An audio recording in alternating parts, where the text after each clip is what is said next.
السكر الزيادة على أجمل إخوات في الدنيا. احنا هنخش بقى في الموضوع على طول. هننزل باللحمة، عايزين شوية شوربة حلوين عشان هنعمل طاجن بسلة.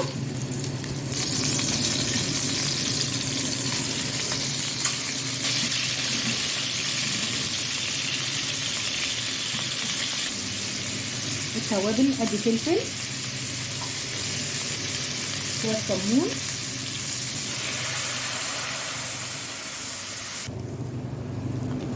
نعمل بقى مع بعض طاجن السوتيه في الفرن. هننزل بالبصل على طول كده. اسهل طاجن سوتيه باللحمه كده، واللحمه سن يعني بتستوي بسرعه، تنفع للطواجن بتبقى جميله.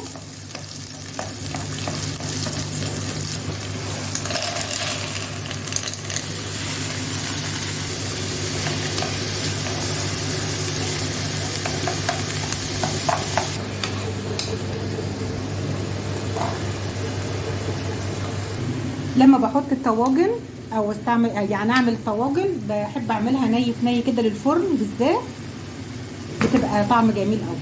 التوابل بتاعتنا ورق لورا، فلفل وكمون وشويه قرفه ومرق دجاج.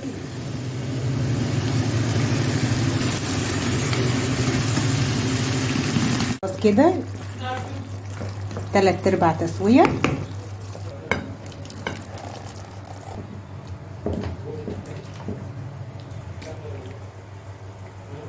تعجبكم وصفة النهاردة، اوعوا تنسوا اللايك والشير والاشتراك في القناة.